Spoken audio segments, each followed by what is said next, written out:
It is time to check in with Nick Day. He is CoinDesk's managing editor of global policy and regulation. Good morning, Nick. Hope you fared well in the storm last night. How are you? I'm good. Luckily, nothing too bad here. Hope same to you. All right, thanks. Thank you so much. All right, we're here to talk news. Let's get to business. We're talking about BitConnect. They're back in the news. The SEC did some stuff to them. What's the latest on the BitConnect front? The SEC filed fraud charges last night, basically alleging that the founder committed fraud over the course of BitConnect's lifetime, stealing effectively about $2 million from investors and converting them for personal use rather than using them as part of a high frequency trading program that he advertised to people who were interested. Broadly, this is the SEC settling old scores. This activity occurred, 2017 through 18, 19? Talk about the timeline here and what it means about the long arm of the law. Yeah, no, BitConnect shut down in 2018 after getting some cease and desist orders from various U.S. state regulators, not even the SEC, but states were saying, hey, we're concerned about this, that we think it's violating securities law.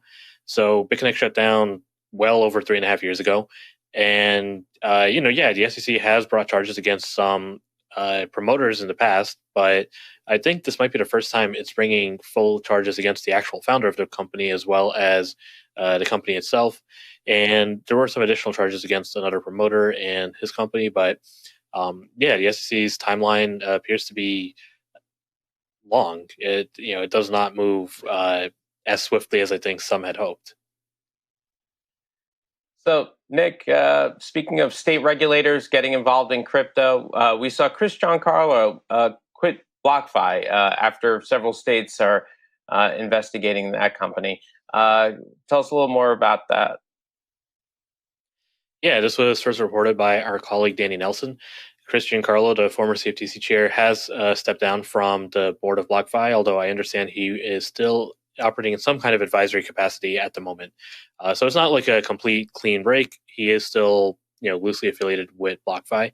BlockFi is currently still, facing legal challenges from 1 in 10 U.S. states. There are 5 different states that have brought, either said, hey, we think you're violating securities law, or, said, hey, we have a lot of really serious questions about this. Please talk to us.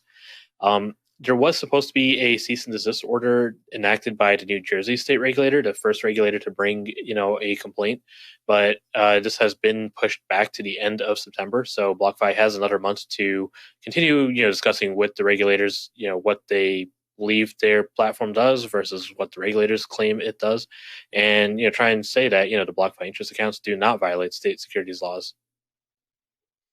Quick riff on the 4-month thing there. So Giancarlo out after 4 months. Let's go over to Binance US, where former regulator Brian Brooks was also out after 4 months. Now we get word that Binance US is, I guess, taking its plans to go public a bit more seriously. What's the latest on that development overnight?